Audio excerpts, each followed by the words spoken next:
अब लोगों को पुराने याद हैं, देख के तो कोई पढ़ता नहीं पूजन, पूजन को तो देख के पढ़े तो उसे तो सेकंड नंबर पुजारी माना जाता है। जो बराबर बनी आंख देख के वो पढ़े वही अपने को बड़ा अच्छा माना जाता है पुजारी। जो पंडित बिना देखे पढ़ता रहता है वो बड़ा पंडित माना जाता है, देख देख के पढ़ता है वो छोटा माना जाता है। तो फिर वो बराबर पुराना वारा बोलता रहता है, पुराना वारा बोलता रहता है। बता ही दूँ क्यों वो बदली है उनने। अब विद्वान लोगों को तो बता देता हूँ कि पहले जो उन्होंने देवशास्त्र गुरु पूजन लिखी थी उसमें ये अग्नि जल दिब्बों से भूख मेरी शांत नहीं हुई और ये ऐसे हैं ये ऐसे हैं, उनकी कहीं कहीं निंदा भी आई थी। जग के इस जड़ दीपक से, जड़ है दीपक जड़ है, अब वो तो ज्ञान का प्रतीक है जड़ जड़। तो वो कहते ये भी एक तो भगवान की निंदा भी नहीं होनी और उन द्रव्यों की भी निंदा नहीं होनी। पुरानी पूजना यही थी ना कौन कि कितना बढ़िया जल है, कितना बढ़िया चंदन है, कितना ये है। मैंने एक दफ़ा सुनाया था ना, लोचन सुरसना ग्रान और उत्साह के करता रहे। तुमने पढ़ी कि नहीं पढ़ी? इसका अर्थ आता है? आता है? कोई बताएगा? तो फिर मेरा बताना सार्थक है। वैसे मुझे इतना जानना है कि एक वो क्या लगा, भगवान की भक्ति है हो रही ना, तो भगवान की बात होनी चाहिए थी। लेकिन कवि क्या कह रहा है कि ये जो फल है ना जो मैं आप हाथ में लिए हूँ, ये इतने बढ़िया हैं कि आँख से देखो तो आँख तृप्त हो जाती है, जवान में मुंह में पानी भर आता है। लोचन सुरसना और घ्राण, इसकी इतनी बढ़िया गंध है कि नाक फड़कने लगती है। और माने हृदय, इसमें उत्साह भर देते हैं। तो ये फल की प्रशंसा है, भगवान की नहीं। देखो, लोचन सुरसना ग्राण और उत्साह के करतार हैं कौन? सो फल चढ़ावत, ऐसे फल वो पे न उपमा जाय बरनी, ये अनुपमेय है सिद्ध भगवान जैसे। इनकी उपमा भी मैं नहीं बता सकता हूँ। वो सरस, बिल्कुल रस से भरे हुए हैं और फल गुण सार हैं। फलों में जितने गुण होते हैं वो सब इनमें हैं।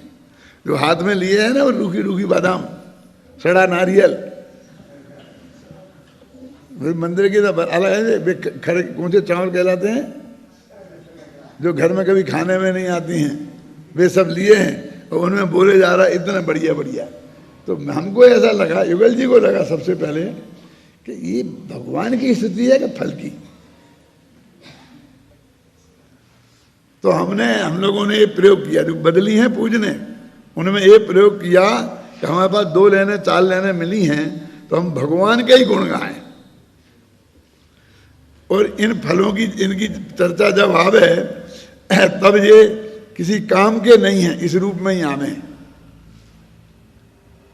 क्यों? अब तक अग्नि जड़ द्रव्यों से भूख न मेरी शांत हुई, तो अभी बेकार हो गए ना। इनने में कोई फायदा नहीं हुआ मेरे को। जैसे डॉक्टर के पास जाते हैं, तुम्हारी दवाई से कोई फायदा नहीं है, बदल दो, फेंक दो इस दवाई को। इसलिए मैं इनको छोड़ने आया हूँ, समर्पण करने आया हूँ।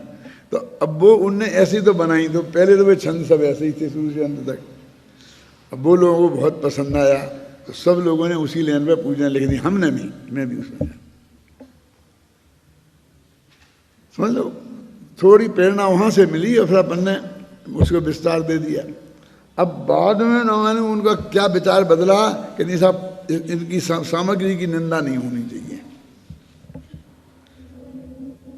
अब सुने ना, तो उनमें जब उनने कहा तो बड़े दादा ने किताब लिखी थी जिन पूजन रहस्य, तो उसमें सब ने ये सब स्टाइल बताई थी कि पहले ऐसी थी पूजनी, अब ऐसी हैं, अब ऐसा हुआ, फिर ऐसा हुआ, ऐसा हुआ।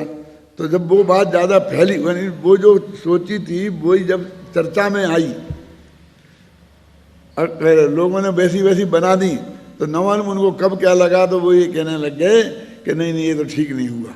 तो उन्होंने कहा आपकी पूजन में है, हम तो वहाँ से देख के लिखी। अब आप कहने लग गए ये ठीक नहीं है। तो उन्होंने उनमें से 2 छंद बदले। एक शायद दीपक का है और एक नैवेद्य है।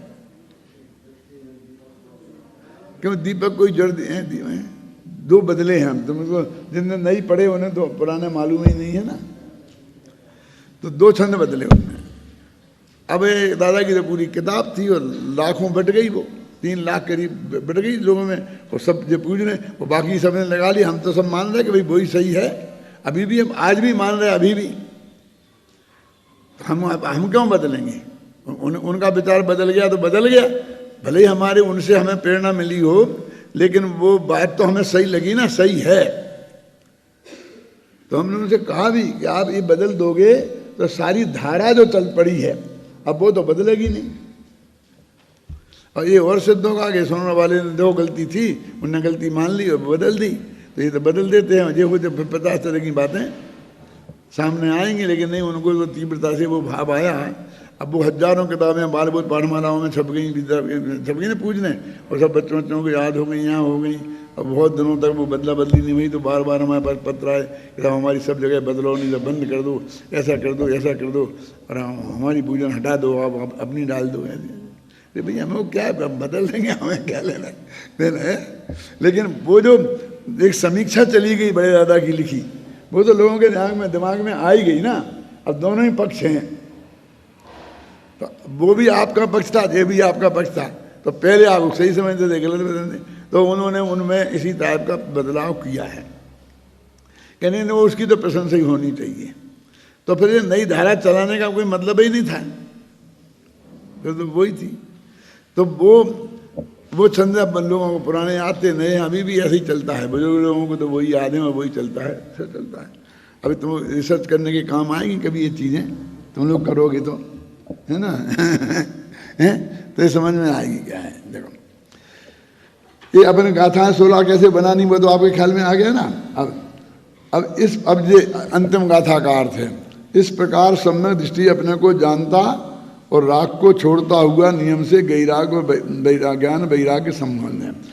अपने को जानता इससे ज्ञान संपन्न है, और राग को छोड़ता इससे वैराग्य संपन्न है। हेतु आ गया ना। इस प्रकार सम्यक दृष्टि 198वीं गाथा में सामान्यतया और 199वीं गाथा में विशेषतया बताए गए प्रभाव स्वरूप सब भावों से स्वयं को भिन्न जानकर टंकोत्कीर्ण गायक स्वभावी आत्म तत्व को भली भांति जानता है। ये आया था ना उसमें कि सामान्य से और विशेष से, गाथा में है, देखना जरा, टीकई में है। हाँ टीकई में है, गाथा में नहीं है। उनने 2 बातें डाली इसमें, सामान्य और विशेष। हाँ देखो, इन्होंने उत्थानिका में डाली कि सामान्य से और विशेष से। अब ये सामान्य विशेष की बात इनने डाली अमृतचंद्र ने। अब जैसे इनके ज़माने तक आते आते लोगों की समझ में नहीं कि सामान्य क्या और विशेष क्या, तो उन्होंने सामान्य और विशेष का अर्थ समझाया। बहुत अच्छा अर्थ है, न्याय की भाषा का अर्थ है। विवक्षा का अभाव उसका नाम सामान्य है, और विवक्षा लगाना उसका नाम विशेष है। इसमें लिखा है तुम्हारी किताब में, देखो।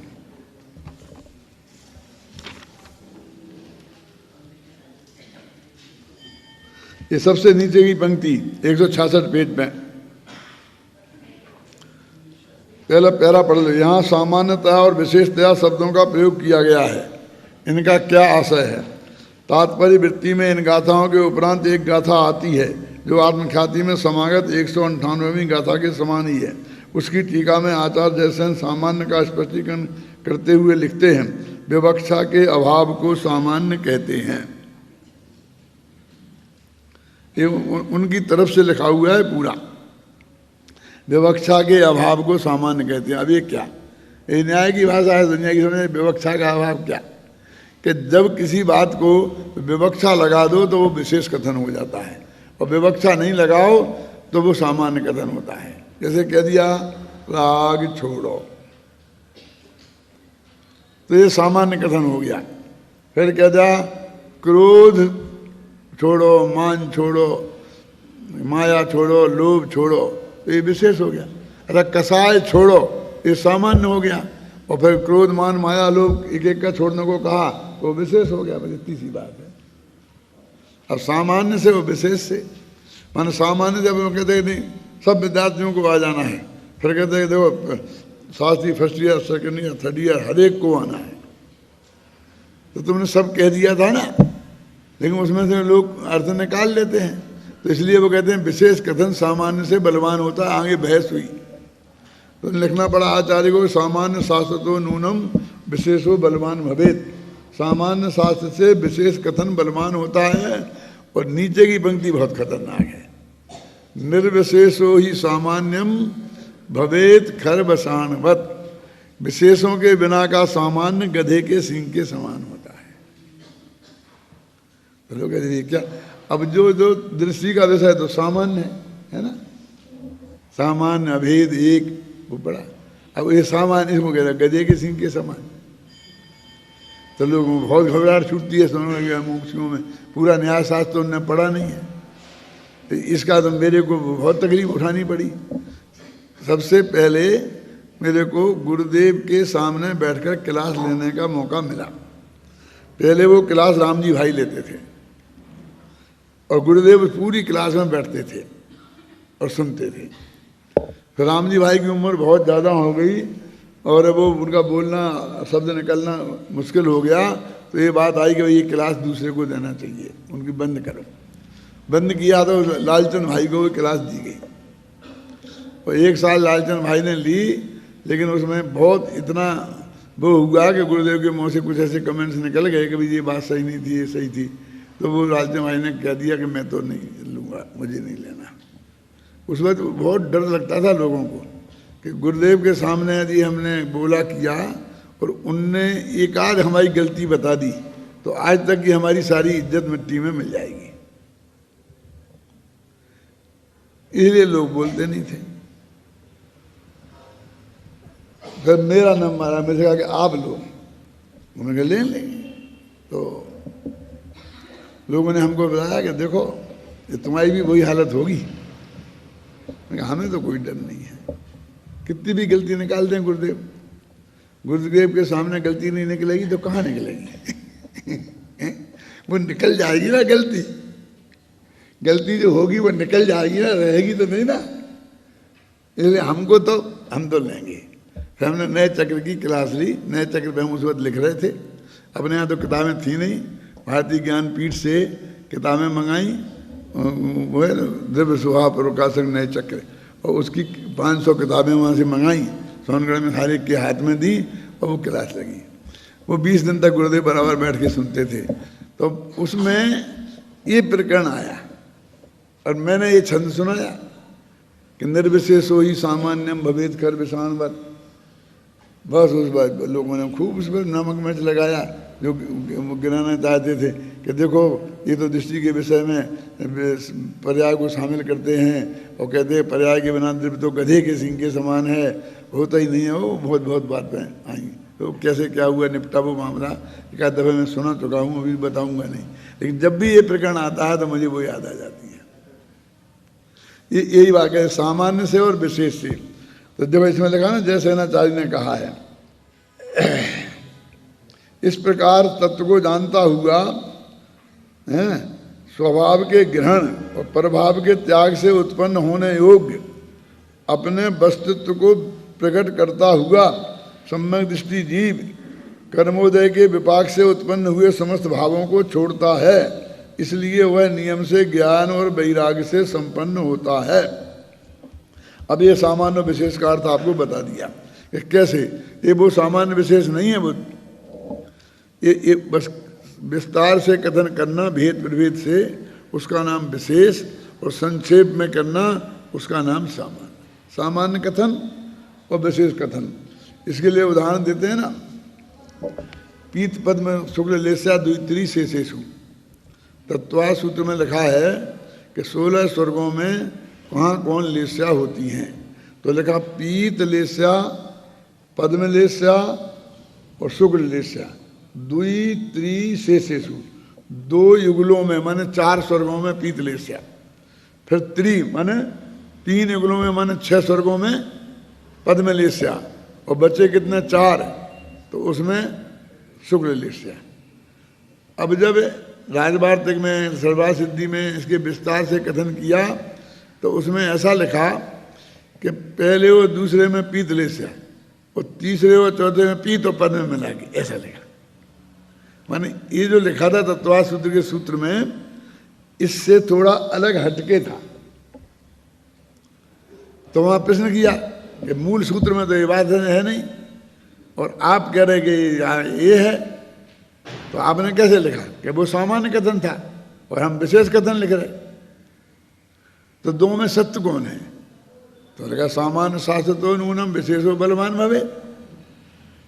अब समझे ना, तो उन्हें कहते विशेष कथन वो बलवान होता है, इसलिए हम कह रहे वो सही है। सुना, इसके मूल सूत्रकार कह रहे वो झूठ और तुम कह रहे वो सही। आप समझ गए ना कि हाँ ऐसी पद्धति है सामान्य से कथन करने की और विशेष से कथन करने की, कि जब उसमें नहीं है तो आप सूत्र जी की टीका में नहीं लिख सकते, आप अपनी अलग किताब लिखो उसमें लिख देना। क्यों नहीं लिख सकते? अरे हम टीकाकार हैं, हम अनुवादक नहीं हैं। अनुवादक में और टीकाकार में अंतर समझ में अब आया कि नहीं आया? वे तो आप लिख दो ये अनुवादक लिख दो, आप टीकाकार क्यों लिखते हो? माने मक्खी की मक्खी मार देना वो अनुवादक है। वो कहते हैं कि जो इसका डिटेल है हम वो बताएं तो टीकाकार है, नहीं तो जरूरत क्या है? अगर संस्कृत की हिंदी करना है, हम भाषा परिवर्तन, अब सोनगढ़ में नया शब्द निकाला, अनुवादक भी नहीं, अनुवादक भी उन्हें बड़ा लगने लग गया, तो उन्हें कहा भाषा परिवर्तनकार।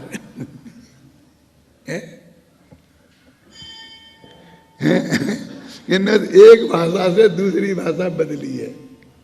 अब कभी कभी ये भी बड़ा लगने लग जाएगा तो और कोई निकालेंगे, कोई आदमी बड़ा ना हो जाए, ये लगता है। तो उन्होंने कहा टीका है भाई साहब, हम इसका डिटेल लिखेंगे। तो भाई इसमें तो है नहीं, आया कहाँ से? कि अन्य आगम में है ना, ढबल में है, फलानी जगह फलानी बताई उनने। तो अन्य आगम में यहाँ क्यों लिखते हो? क्यों? यहाँ संक्षिप्त कथन है, वहाँ विस्तार कथन है। संक्षिप्त से विस्तार कथन बलवान होता है। हम टीका लिख रहे हैं, हम वो विस्तार से कथन लिखेंगे, उसमें क्या है? यदि एक ही एक लाइन लिखनी होती तो हम टीका काय को लिखते? फिर श्लोक वार्तक इतना बड़ा कैसे बन जाता? कितना कितने अंक प्रमाण है? श्लोक प्रमाण है, बहुत बड़ा है। राजवार्तिक इतने इतने बड़े ग्रंथ लिखे हैं, तो यदि वो सूत्र से ही बंधे रहेंगे तो ये विस्तार फिर नहीं आएगी ये बात। तो ये सब बातें लिखी जाती हैं। अब देखिए कि तीसरे अध्याय में वहाँ तो सिर्फ नरकों के नाम लिखे, बस हम नाम लिख के छोड़ दें, तो उन्होंने विस्तार से वर्णन कर दिया। नरक 7 होते हैं, इतने होते हैं, ये होते हैं, वो होते हैं, ये होते हैं, सब उन्होंने बता दिया। कि इसकी स्थितियाँ भी डिटेल करके एक एक की बता दी। ऐसी नहीं, एक एक पाथड़े की बता दी। पाथड़े समझते हैं कैसी? आप जानते हैं बिल हैं, कितने बिल हैं नरकों में? 30 लाख कितने हैं जो भी हैं। तो वो उनमें खन है मकानों के। पहले में 7वें नरक में 1 खन है बस, बिल बोलते हैं उन्हें। और फिर 6वें में 3 हैं, फिर 5वें में 5 हैं, फिर 4थे में 7 हैं, फिर तीसरे में 9 हैं, फिर दूसरे में 11 हैं और पहले में 13 का 13 मंजिल के मकान है। 13 मंजिल है पहले में, उन्हें वो भी बता दिए। फिर वो भी बता दिया किस खंड में कितनी आयु उत्कृष्ट है और कितनी जघन्य है। इन्होंने उत्कृष्ट 33 आ गए, जघन्य 10,000। लेकिन उन्होंने एक एक नरक की बताई उत्कृष्ट जघन्य, फिर एक एक पाथड़े की बताई। उनकी भी सब लिखा है राजवार्तिक में, विस्तार से कथन किया है। तब विस्तार से कथन करने की हमारी पद्धति है, इसलिए ये चैंटे रहने की बात नहीं है। हो गया ना? अब इसमें तो वो कलश आ गया जो बहुत मार्मिक कलश है, जिसे अपन कल पढ़ेंगे। वो उसके पहले 2 गाथाएं जैसे इनकी टीका में हैं, जो लगभग यही अर्थ जो अपन ने इन 3 गाथाओं में है, लगभग वही उसमें है। फिर भी कल उसे पढ़ेंगे अपन। इनका असामान्य अर्थ तो पहली गाथाओं में जो बात कही गई वैसा ही है। लेकिन इसकी जो तात्पर्य वृत्ति टीका आचार्य जयसेन ने लिखी है उसमें मार्मिक बातें हैं, उसे अपन पढ़ते हैं। इसी पेज पर है, जीव में पूर्वबद्ध पुद्गल कर्म रूप द्रव्य क्रोध से के विशेष विपाक से आत्मा में होने वाला एवं आत्म तत्व से भिन्न अक्षमा भाव रूप जो भाव क्रोध है वह मेरा स्वभाव नहीं है, क्योंकि मैं तो टंकोत्कीर्ण परमानंदमय एक ज्ञायक भाव हूँ। उन दोनों गाथाओं में जो बात कही है उन्हें एक व्यवस्थित गाथा भाव में इसे यहाँ रख दिया है कि वो भाव क्रोध में नहीं हूँ। अब ये शंका समाधान है। अब आप लोगों के लिए तो ये कुछ ज़्यादा महत्व नहीं है क्योंकि खूब अच्छी तरह जानते हैं, लेकिन जगत के लोग द्रव्य क्रोध से परिचित नहीं है। जब क्रोध की बात आती है तो वे भाव क्रोध को ही समझते हैं। जो गुस्सा आता है ना वो क्रोध है। जैसे ज्ञानावरण आदि कर्म है, ऐसा कोई क्रोध नाम का कर्म भी है वो उनके ख्याल में नहीं होता है। तुम लोगों के तो है, और मैं 2-3 दिन पहले बता भी दिया था। तो कहते हैं शंका उद्गल कर्म रूप क्रोध कहाँ है? वो प्रश्न है, क्योंकि क्रोध तो भाव रूप ही दिखाई देता है। अब देखो अपन कहते हैं ना कि आत्मा सूक्ष्म है और पुद्गल स्थूल है। अब यहाँ विचार करो, पुद्गल जो क्रोध है वो सूक्ष्म है और भाव क्रोध है वो स्थूल है। तो पुद क्रोध नामक कर्म हमें दिखाई नहीं देता और क्रोध नामक भाव हमें दिखाई देता है। गुस्सा आता है दिखाई देता है कि नहीं देता है? अब कहाँ है कि सूक्ष्म पुद्गल है क्या आत्मा? अरे वैसे तो परमाणु भरी मूर्तिक है, लेकिन वो तो सूक्ष्म ही है ना, आत्मा जैसा ही। वो भी केवल ज्ञान गम्य है। हमको तो ये उसका स्कंद दिखाई देता है, इतना बड़ा अनंत परमाणुओं का पिंड। देखो इसलिए शिष्य का प्रश्न है, देखो पुद्गल कर्म रूप क्रोध कहाँ है? क्योंकि क्रोध तो भाव रूप ही दिखाई देता है। ये शंका समाधान जयसेनाचार्य की टीका में है मौजूद। उसका अर्थ किया है अपन ने, अपनी तरफ से नहीं लिखा। समाधान ऐसा नहीं है, क्योंकि पुद्गल पिंड रूप द्रव्य क्रोध है और उसके उदय में जो अक्षमा रूप भाव होता है वह भाव क्रोध है। इस प्रकार व्याख्यान पहले भी किया जा चुका है। देखो क्रोध की परिभाषा क्या है? तो मैं गुस्सा आना, ये करना, वो करना, लेकिन इसमें क्या लिखी है? अक्षमा। तो पहले क्षमा समझो, तो उत्तम क्षमा क्या है? वो नहीं होना तो वो क्रोध है। अभी हम जिसको क्रोध समझते हैं वो हम ऐसा समझते हैं कि कभी कभी हमें गुस्सा आता है, बोलते ना। और ये जो क्रोध है भाव क्रोध, अनादिकाल से लेके आज तक एक समय को भी इसका वियोग नहीं हुआ। आप जानते हैं निगोदिया के भी हमेशा 23 कसाएं रहती हैं। अपन ने मनुष्य भाव पाके क्या किया? 2 और नई पैदा कर ली। क्या 25 के धनी हो गए? तो वह निगोदिया में 2 कौन सी कसाएं नहीं होती होंगी? है ना, वो है नपुंसक ही होते हैं वो। इसलिए स्त्री वेद और पुरुष वेद ये नाम की जो 9 कसाएं हैं वो निगोदिया के नहीं होती।